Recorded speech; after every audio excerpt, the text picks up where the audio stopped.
The story begins inside a lavish mansion, where a blind boy named Kunan sits in silence, surrounded by relatives flashing soft, sympathetic smiles. He's always been told his eyes would never function, and because of that, he often finds himself wondering what it even means to see.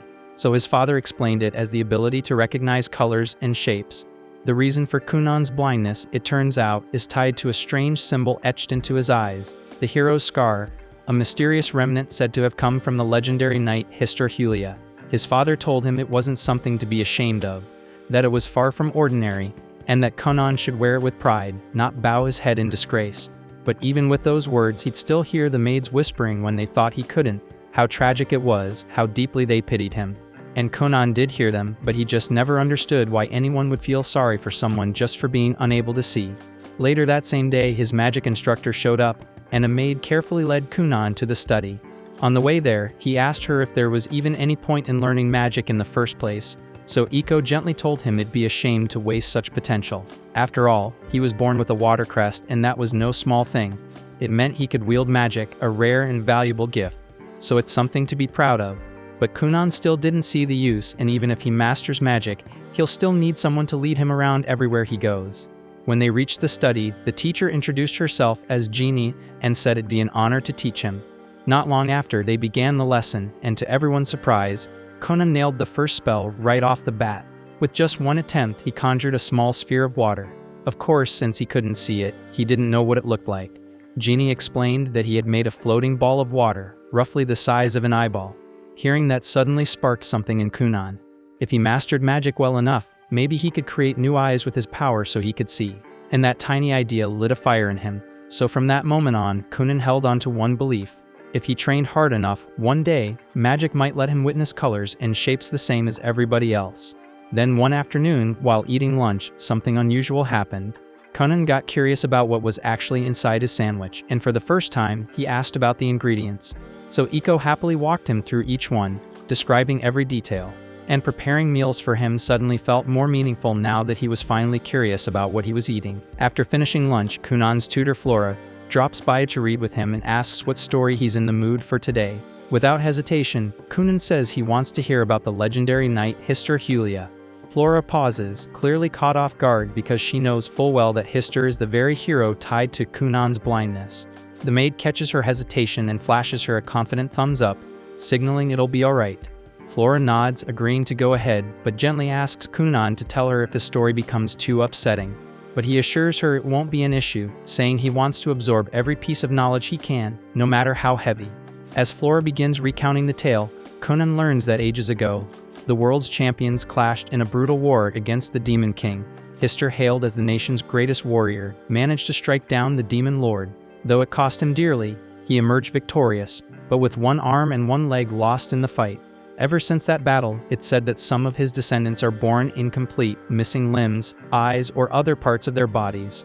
So these children are often labeled as the hero reborn or bearers of the hero's scar. But even as he listens, Kunan quietly brushes it off as nonsense. Deep down, he knows this has nothing to do with him. His life isn't some echo of a heroic tale, it's his own. And what truly matters isn't a myth or a legacy, it's what he can accomplish through magic. He doesn't care about some legendary scar. What he cares about is unlocking the full potential of his power. And he's already made up his mind. He'll figure out a way to craft new eyes using magic, no matter what it takes. But the sheer amount of magical training he throws himself into eventually pushes his young body past its limits, and he ends up collapsing from total exhaustion. Iko rushes to his side and hurries him back inside to rest. Once he's had time to recover, Kunan, more determined than ever, realizes he has to step up, both mentally and physically, and passing out from magic overuse just won't cut it for someone chasing a dream this big. So if he wants to wield magic for long stretches without faltering, he needs to toughen up his body as well. Iko suggests he start learning swordsmanship to build endurance and muscle, and also eat more to support his growth. Still, she warns him that everything needs to progress gradually. Piling it all on too fast could do more harm than good. With his mind made up, Kunan dives into his new regimen under the guidance of Master Oro. The training is grueling and leaves him drained, but little by little, Kunan keeps up. The progress is slow, but it's steady, and that's what matters. When it's time for his magic lesson, Ginny arrives at the training field, and Master Oro quietly steps aside to give them space. Ginny approaches and remarks how impressed she is to see him picking up swordplay on top of everything else. Kunan nods, confirming that he's been working at it, explaining that if he's serious about his goal, he's going to need a ridiculous amount of stamina to back it up. Ginny had always seen Kunan as the quiet, brooding type, but today he feels entirely different. There's no trace of that empty look in his eyes. Now there's purpose burning behind them. They get started on their magic session, and Ginny asks him to perform the same spell they practiced last time. Back then, Conan had barely managed to conjure a single water orb, but now, without hesitation, he summons 7 of them at once. Ginny's stunned because she hasn't taught him any new techniques, yet he's managed to leap forward entirely on his own. That same afternoon, Princess Mirika, Kunan's fiancée, is set to visit. The idea of the meeting leaves her uneasy. Kunan's always been too withdrawn for her taste, and while she understands that this marriage is a matter of royal duty, the thought of being tied to someone so emotionally distant leaves her cold. But the moment she steps into the mansion, she notices something's changed. Kunan carries himself differently. He has a spark now, and their conversation flows in a way it never has before.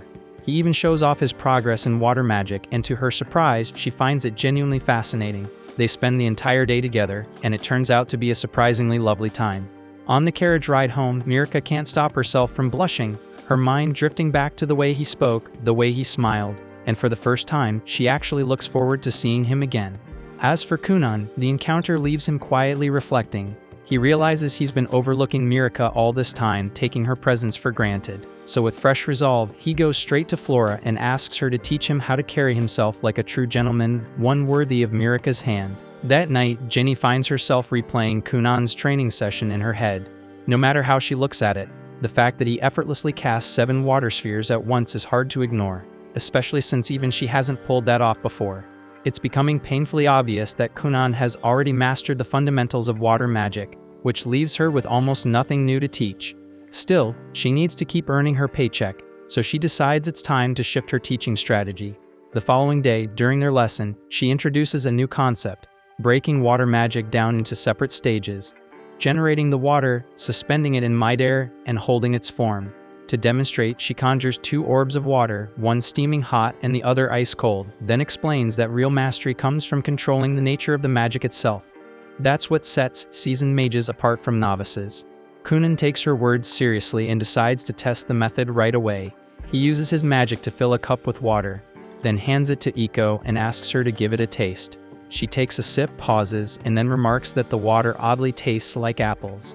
Ginny keeps a straight face, but deep down she's fuming. Yet again, Kunan picked up something new almost instantly, before she even had the chance to break it down properly. That evening, Kunan doesn't sleep a wink. He stays up, training non-stop, determined to fully grasp the technique Ginny showed him. He focuses hard on visualizing apples, their shape, their fragrance, every little detail. He gets most of it right, but no matter how hard he tries, he just can't seem to picture their colors. This becomes a serious hurdle.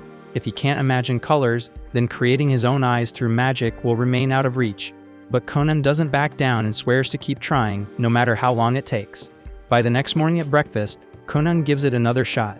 He conjures a water orb and gently moves it above the apples sitting on the table. Suddenly, his body jerks upright and his eyes widen in disbelief. Iko rushes to him, concerned, and asks what's wrong. But Kunan's expression shifts to excitement as he blurts out that he can see colors. At first, Iko assumes he's just imagining things, until he points to the fruit bowl and accurately calls out 2 green apples and 3 red ones. She checks, and when she realizes he's spot on, her eyes fill with tears of joy. Without a second thought, she throws her arms around him and squeezes tight, overjoyed at his breakthrough. Iko then rushes to deliver the incredible news to Kunan's father, explaining with excitement that Kunan can now use magic to see colors. She adds that the closer an object is, and the more clearly defined its shape, the easier it is for him to identify its color simply by touching it. Even more astonishing, she mentions that this ability now lets Kunan read books by tracing the ink on each page and recognizing the color of the letters. Though he hasn't quite learned how to read words just yet, she's confident that it won't be long before he figures that out too. Kunan's father is overjoyed by the update and swells with pride, feeling like his son is finally making real, undeniable progress. The next morning, Kunan decides to surprise Ginny before she arrives by showing off a massive red water orb he created using his magic. He's fully focused, carefully forming the spell, until out of nowhere, his entire family suddenly appears, and the shock completely throws him off. He loses control and the red water explodes in every direction, soaking both himself and Iko from head to toe. The scene leaves him looking like he's been doused in blood, which makes his mother scream in horror and faint. Kunan is left blinking in confusion, wondering what just happened, until Iko calmly explains that blood is red, and seeing her son covered in it probably freaked his mom out a little too much. Kunan's father doesn't waste a second and sternly scolds his son for causing such a scare, and declares that his allowance will be cut off for 2 whole months. Then he turns to Iko and announces that her pay will be slashed for 3 months straight. The moment those words hit her ears, Iko, who lives and breathes for her paycheck, passes out instantly. At the same time, hidden just out of sight behind a nearby bush, Jeannie silently watches the entire scene play out. As she takes it all in, one thought crosses her mind. Kunan is far more gifted than she originally imagined, and at the pace he's growing, she can't help but believe he might one day earn the world's highest magical title, the legendary Cerulean Sorcerer. A few days later, Kunan's father brings up the idea of sending him to school. Hearing that, his older brother Ixio is caught off guard and points out that Kunan's never even set foot outside the estate. Gurion agrees but says that's exactly why he wants him to go, to help his little brother learn how to adapt to the real world. The moment hits Ixio with a flashback from when they were younger, back when he tried to guide Kunan outside to play. Kunan had been nervous, so Ixio offered to hold his hand the whole time. But just as he turned to lead him out, he tripped over the stairs and face-planted. Snapping back to the present, Ixio hides his nerves and assures their father he'll do everything he can to support Kunan. The following morning, Iko watches with amusement as Kunan plays around with a bowl of water. He explains that he enchanted the dish with magic and turned it into a fortune-teller's tool for fun. Iko jumps at the idea and asks him to use it to check if her long-lost youth is still alive. He grins and tells her she's still in her prime. Not done yet, she teases him by asking if he can tell her who her future husband will be. Kunan smirks and says that someone as gorgeous as her will never have a shortage of admirers. Flora watches the two bicker and banter and starts second-guessing whether it was smart to teach Kunan how to joke like that in the first place. Later, Flora starts a lesson with him, all while Kunan keeps cracking jokes like a pro. She wonders if he's headed down the path of becoming a shameless flirt, but deep down, she's just happy to see how much he's changed.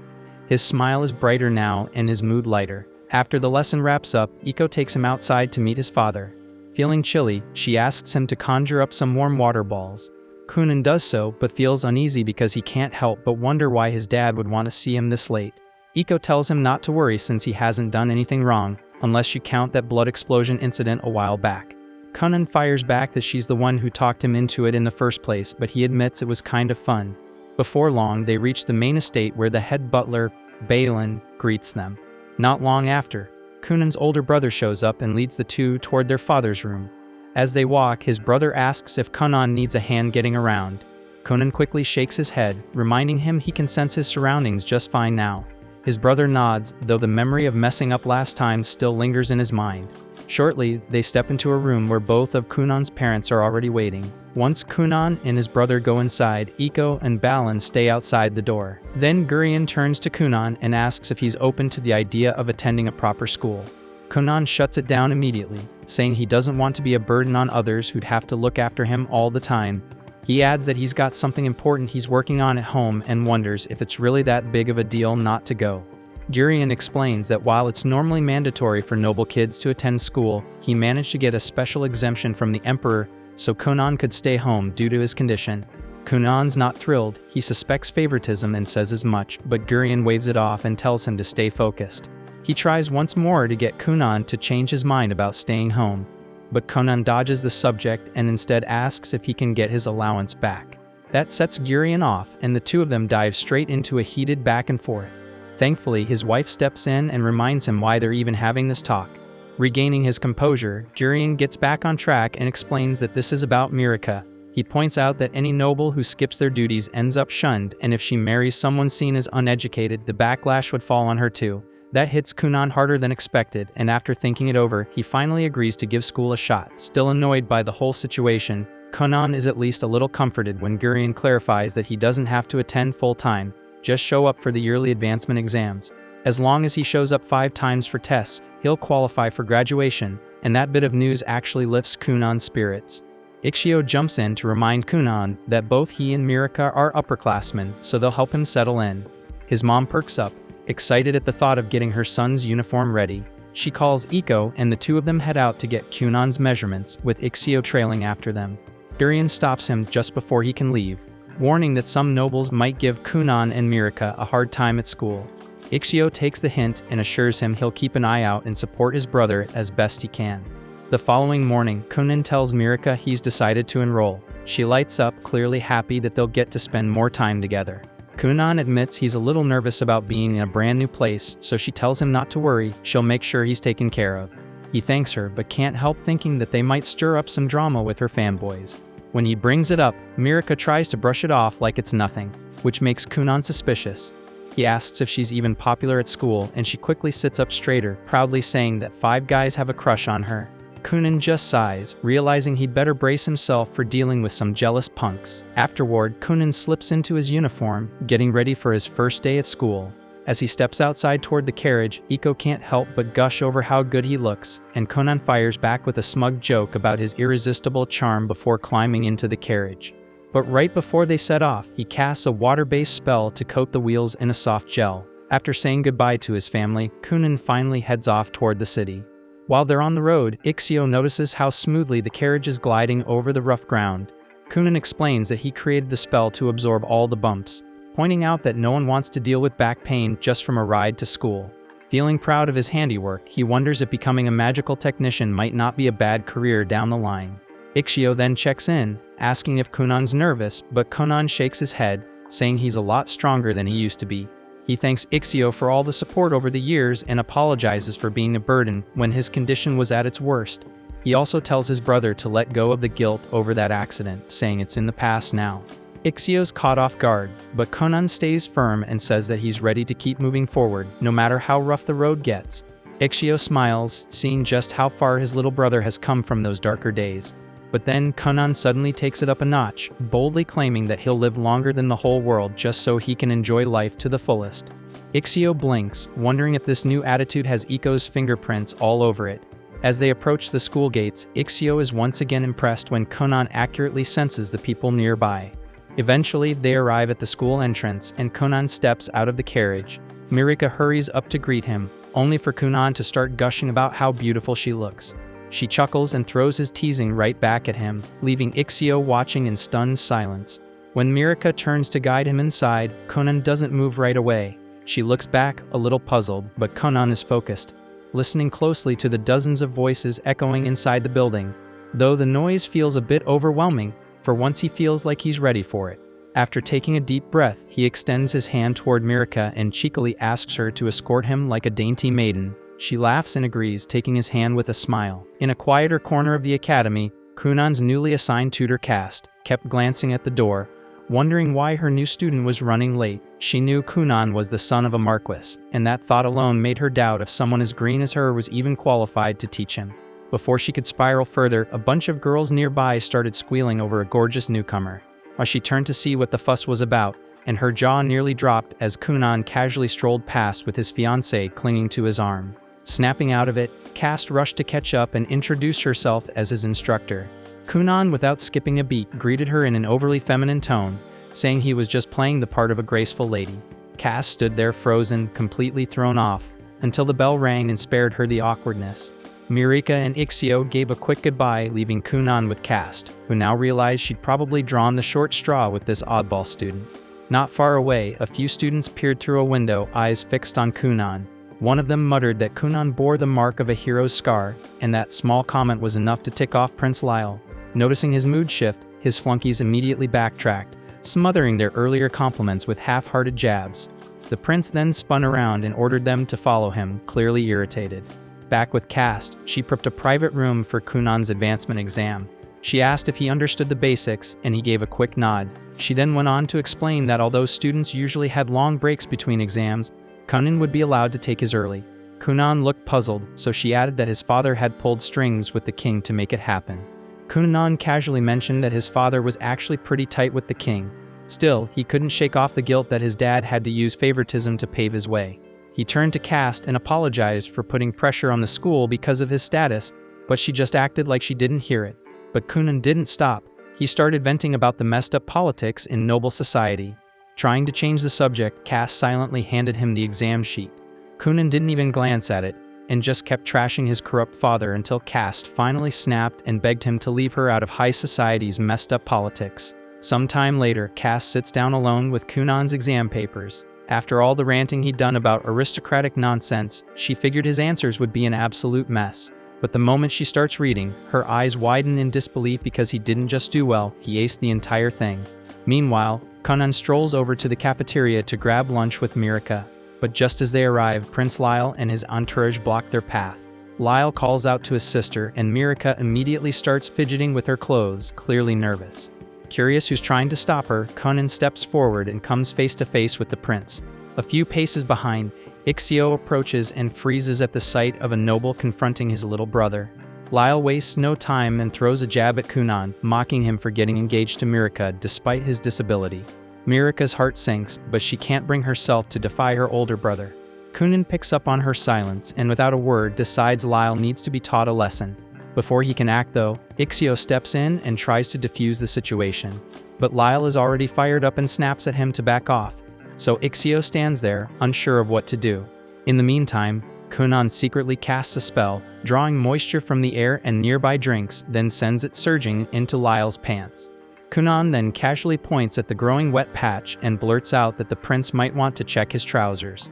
The crowd around them goes dead silent before a ripple of gasps spreads through the room. Lyle panics and swears he didn't wet himself, but the damage is done, and with a red face he storms off to clean up. Ixio, already suspicious, turns to Kunan and asks if that little trick was his doing. Kunan just shrugs and feigns innocence, pretending he's just as clueless as everyone else. With the drama behind them, the three of them finally sit down for lunch. While munching on his food, Kunan asks who that jerk was, and Mirika quietly tells him that Lyle is her older brother. Kunan feels bad for her, wondering why someone like that would treat his own sister so badly. He looks over at Ixio and thanks him for always being a good brother. Ixio forces a smile, but inside he's freaking out because Kunan just publicly humiliated a member of the royal family. Mirika tries to brush it off and tells him not to stress, but Ixio knows deep down that trouble's coming, and somewhere nearby, Lyle storms through the hallway, seething over what just happened. At the same time, while Kunan and his companions are eating, their conversation drifts back to the events from before. Everyone was still scratching their heads, trying to figure out why Lyle had confronted them so openly without even bothering to hide how hostile he was acting. Mirika was the first to speak up, guessing that Lyle's outburst was probably his way of trying to reassert control over her. She reminded them that Lyle was the 6th prince, while she was only the 9th princess, so by default, she ranked lower than him in the royal pecking order. But with her recent engagement to Kunan, that dynamic had started to shift. Kunan bore the legendary hero's scar and had already made a name for himself as a powerful young sorcerer, which meant her standing among the nobles had skyrocketed, and now that Kunan had formally stepped into high society, it was fair to say that both of them now held a higher status than Lyle. Kunan scratches his head, admitting that all this royal hierarchy talk is way too confusing for him to wrap his head around. Mirika laughs and tells him that none of it really matters. What's important is that she's happy to be with him. That makes Kunan smile, and he says he's glad to hear it. Still, he suggests maybe he should go apologize to Lyle just to avoid unnecessary drama later. But the second he says it, both Mirika and Ixio jump in to shut him down, telling him absolutely not to even consider doing something that's stupid. Time flies by, and soon the day of Kunan's final exam rolls around. Before heading out, he fits in a quick training session with Genie. During the practice, he summons a floating ball of water and then cleanly morphs it into a solid orb of ice, shaped exactly like an apple. Genie raises her eyebrows, clearly impressed, and remarks on how much he's improved in such a short amount of time. That afternoon, Kunan arrives at the academy, mentally prepping himself for the final test. As he takes in the atmosphere, he can't help but feel a little fired up because this place really looks and feels like a proper school now. Professor Cast walks up to him and wishes him luck, though she adds with a grin that he probably won't even need it, considering how sharp his skills are now. Soon after, a group of students gathers and asks Mirika to introduce her fiancé. Taking the hint, Kunan politely steps forward and introduces himself as both Mirika's fiancé and Ixio's younger brother. With a warm smile and respectful tone, he greets the group, saying it's a pleasure to meet them. His words and manners leave a strong impression, and in no time, everyone around him starts to think Kunan might just be the definition of a true gentleman. Meanwhile, Lyle stands off to the side, gazing silently out the window, already plotting his next move. His scheming is cut short when a few students call out to him, telling him to hurry because the final exam's about to start. Lyle scoffs, replying with a smug tone that he'll show up whenever he damn well feels like it. The others, clearly nervous, remind him that the exam is being held all at once, so if he doesn't come now, he's out. He turns to look at their faces and immediately feels his temper spike. Just by the way they're looking at him, he knows they've been talking crap behind his back, too spineless to say it to his face. That realization only pisses him off more. But right before he can unleash anything, Kunan suddenly steps up with a bright smile, grabbing Lyle's hands like they're old friends. Beaming with energy, Kunan cheerfully introduces himself, saying they didn't really get the chance the other day. Caught completely off guard, Lyle yanks his hand back and snaps, asking who the hell gave Kunan permission to speak to him, let alone touch him. Kunan quickly apologizes, but instead of backing off, he just keeps complimenting Lyle with genuine admiration. One praise after another, and before Lyle even realizes it, his face starts turning red. He tries to hold his expression, but the redness gives him away. The other students can't help but crack up, completely shocked to see Lyle flustered like that, as it's a side of him no one expected to see. Moments later, everyone settles into their seats, and the final exam begins. Time passes quickly, and when it's over, Professor Cass steps in front of the class to announce the results. Instead of writing names or numbers, she simply draws a flower on the board, her way of saying everyone passed. The classroom bursts into cheers as students congratulate each other, relieved and overjoyed to have cleared the exam.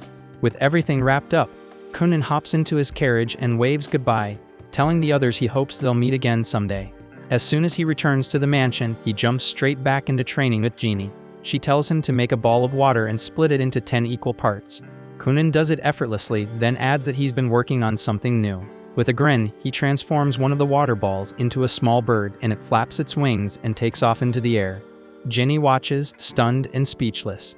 A few seconds pass before she drops to her knees, realizing with a heavy sigh that there's barely anything left she could teach him. Not long after, the two sit down for a quiet tea break. That's when Jeannie finally gathers the courage to be honest with him.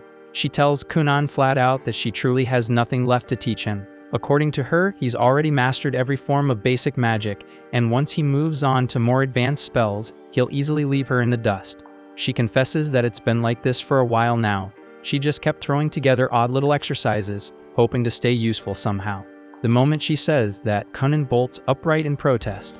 He tells her he's known for a while, but it was those very exercises, random or not, that helped him expand his magic. He insists that without them, he never would have reached this level. Then he suddenly asks if she's trying to walk away because the pay isn't good enough, and says if that's the problem, he'll just tell his dad to give her a raise. But Jeannie shakes her head, her tone quiet but firm. She tells him it's the opposite. She can't keep accepting such a generous salary when she's no longer earning it. She doesn't want to be paid like a teacher when she doesn't feel like one anymore. She walks over to him and gently places both hands on his shoulders, locking eyes with him as she says she's reached her limit. She repeats it clearly. There's nothing more she can teach him, but Kunan refuses to hear it. He begs her to keep making those exercises, even if they're just smoke and mirrors meant to fool him into thinking he's learning. He says he doesn't care if they're fake. If it helps him grow, then it's more than enough. Still, Jenny doesn't flinch. She meets his eyes and tells him plain and firm that she just can't do it anymore. After saying that, she turns her back to him and walks away. As she makes her way home, she thinks about everything Kunan has accomplished, the talent, the drive, the things she never imagined a kid could pull off. Then something sparks inside her. A fire she thought had long gone out suddenly ignites again. If Kunan can aim to become the cerulean sorcerer, then so can she. There's no way she's letting herself get left behind by her own student. It's not too late, not for her. Back at the mansion, Iko informs Kunan that Flora has stepped down from her role as well, now that he's officially completed the Noble Children's curriculum and graduated. Her job, by all standards, is done. Kunan feels a little downhearted, realizing he never got the chance to properly say goodbye. But Iko explains that Flora didn't offer any farewells because she knew she wouldn't be able to hold back her tears. Hearing that, Kunan decides he'll write her a letter, something sincere to thank her for everything she did. That evening at dinner, Kunan brings up Jeannie's resignation to his father, Arsene Girion. He explains how Jeannie felt unqualified to keep teaching him, believing that Kunan deserves someone far more gifted in magic to help him move forward. While they sit and think it over, Ixio suddenly recalls hearing about an elite royal sorcerer known as Zionli. The name instantly grabs Kunan's attention. Without hesitation, he says he wants Zionli to be his next teacher. But before the idea can even settle, Arsene cuts in and shuts it down immediately. He explains that requesting a royal sorcerer is next to impossible. Those mages operate directly under the crown and don't take private students. They're too important to leave the castle and almost never accept outside requests. But instead of backing down, Conan starts cooking up a plan. He says he'll tag along during his father's next castle visit, pretend to get lost inside, and when one of the royal sorcerers shows up to help him, he'll somehow charm them into becoming his mentor. Arsene doesn't even let the idea breathe. He shuts it down on the spot, calling it reckless and flat-out dumb, with a success rate that barely scrapes 10%. He tells Conan to forget it entirely, but before Conan can argue back, his mother chimes in, flashing Arsene the classic puppy dog eyes. That's all it takes. Arsene folds instantly, groaning as he agrees to bring it up with the king and see what can be done. A few days later, a Grand Master within the castle receives Cunan's formal request for royal tutelage. At first glance, the man barely gives it a second thought and is seconds away from tossing it aside. But the moment he notices the name Cunan Gurion, bearer of the hero's scar, he pauses, interest flickering in his eyes. After a few days, Conan finally receives a formal summons from the royal palace to appear before the kingdom's royal sorcerer, so he steps into the carriage with his father, who's clearly pleased with how well things are progressing. Conan casually remarks that the king must really have a strong relationship with his father if a meeting like this got arranged so fast, but his father quickly corrects him that this has nothing to do with old ties. The truth is, the head court sorcerer himself had taken a keen interest in Cunan's abilities and personally requested an audience. His father then asks what kind of spells Cunan can use at this stage, and Cunan immediately begins chanting before forming a small sphere of water, which soon transforms into a black cat that calmly settles on his lap. His father stares in disbelief, saying he never imagined magic could accomplish something like this, and reaches out to pet the tiny cat. He is shocked to find that it does not feel like magic or water at all, but exactly like any ordinary cat he might find wandering outside. Cunan explains that he only recently perfected its appearance, since before that he could only create animals that were completely transparent, though lately he has learned how to freely alter their color. His father happily plays with the cat for a while, prompting Cunan to ask if they should adopt a real one for their home. But like a typical father, he immediately shuts the idea down, insisting that cats would just make a mess around the house and that he would probably trip over one and injure himself. On top of that, he adds that Cunan's mother prefers dogs anyway, so the decision is not really up to him. Before long, they arrive at the capital and are welcomed by a silver-haired girl named Helga, the kingdom's second princess and Mirika's older sister. Cunan greets her cheerfully, saying he feels incredibly lucky to have someone as beautiful as her as his sister-in-law. His father briefly wonders if his son might be a bit too smooth for his own good, but decides to worry about that later. Helga smiles and says she has heard many stories about Cunan from her younger sister and would love to talk with him at length. She also notices the cat and asks if it needs any special food, but the moment Cunan's father sets it down on the ground, Cunan cancels the spell, and the cat melts back into nothing more than a small pool of water. Helga quickly realizes that Conan is far more talented than she originally assumed. While his father looks genuinely disappointed about not getting the chance to name the cat, Helga offers to escort Cunan up to the Black Tower, as his father mentions that he plans to speak with the king for a bit before possibly heading home. Cunan tells him not to worry, saying that after visiting the Black Tower, he's thinking about meeting up with Mirika and maybe taking her out somewhere. His father tells him to enjoy himself and promises to have a carriage prepared whenever Cunan decides to return. Helga soon leads Cunan toward the Black Tower and casually asks whether he's fine walking on his own or if he needs any help.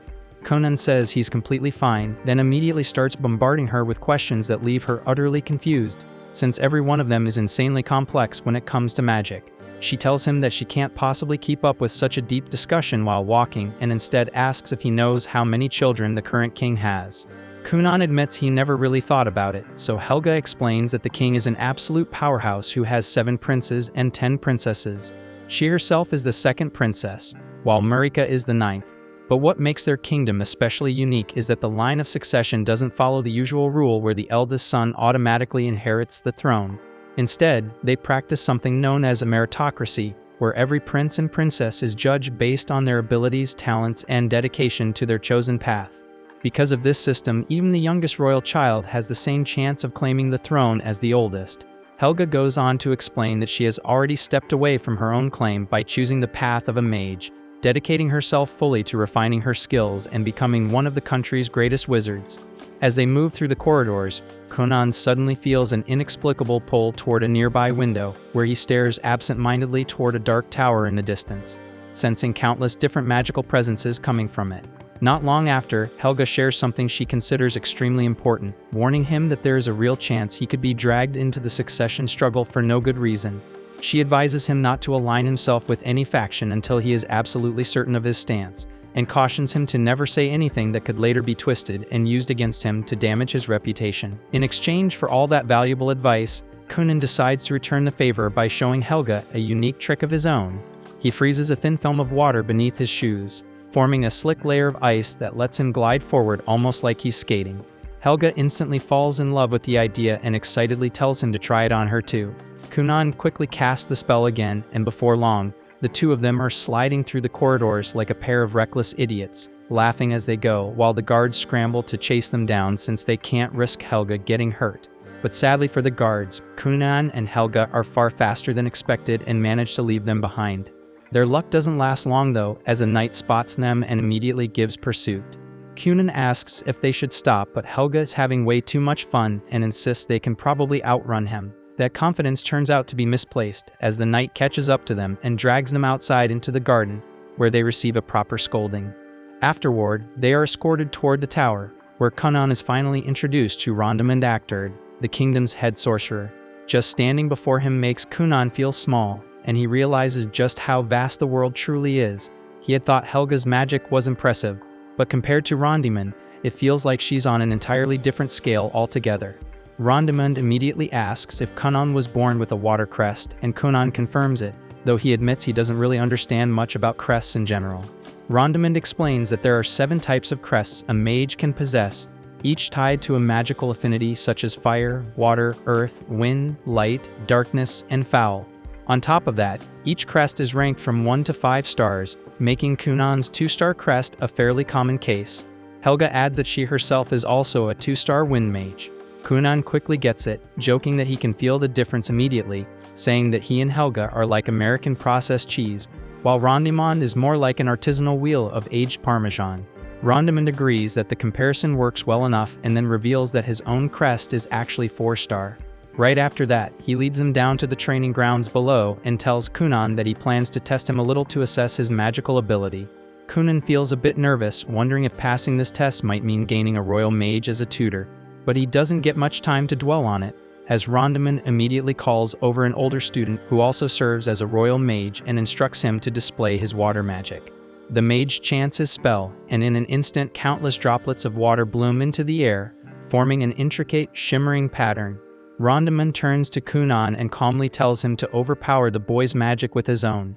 Kunan immediately recalls what Genie once explained to him, that his talent isn't limited to creating water, but also extends to manipulating any water already present around him. Up until now, that has never been an issue, but he has never once tried to seize control of water created by another mage. He realizes that Rondamund has casually thrown him into a situation neither he nor Jenny ever considered, forcing him to adapt on the spot. With no time to hesitate, Kunan decides to try anyway and pushes his will toward the silver-haired mage's water. At first, it feels like it might work, but he quickly hits a wall as the droplets begin to resist, firmly held in place by the other mage's magic. Rondamund watches closely, clearly intrigued by what might happen next. Kunan refuses to give up, pouring all his strength and stamina into the attempt to force control.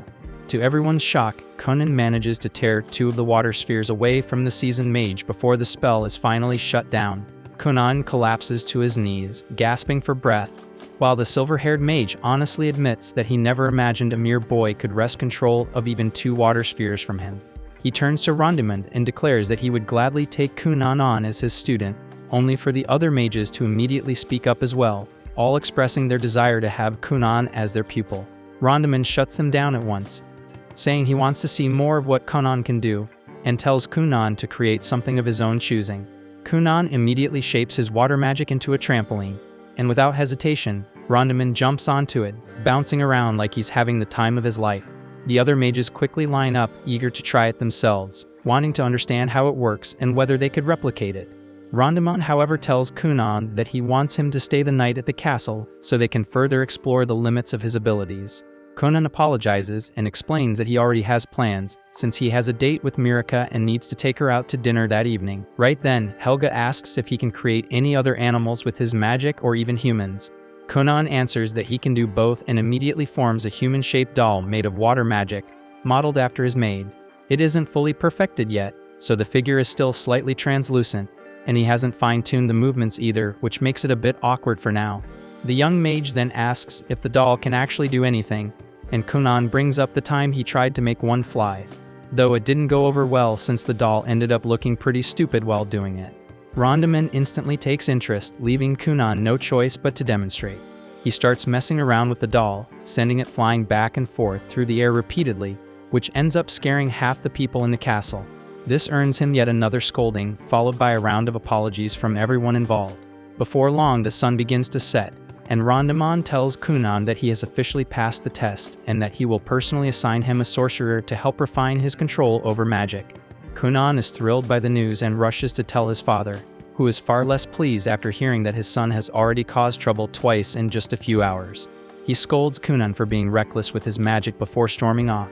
Not long after, his father leaves to return to their mansion, leaving Kunan behind with Helga. She quickly realizes that Kunan needs to head to Mirika or he'll end up late for dinner. Helga suggests that they use magic to get there faster, otherwise they won't make it in time, so they decide to try a little experiment. Kunan creates a large bubble of water, and Helga uses her wind magic to push it forward, sending them soaring through the sky like they're riding a magic carpet, reaching the area near Mirika's chambers in no time at all. Unluckily, Helga forgets to slowly ease off her magic and cuts it completely, causing them to plummet straight down. They end up getting caught by the knight Dario for the third time that day, who is visibly fed up and delivers yet another long lecture, while Mirika waits nearby in her dress, still expecting her Prince Charming to arrive. Thanks for watching. If you enjoyed the recap and are excited for the next episode, make sure to like, subscribe, and hit that notification bell so you don't miss our daily recaps.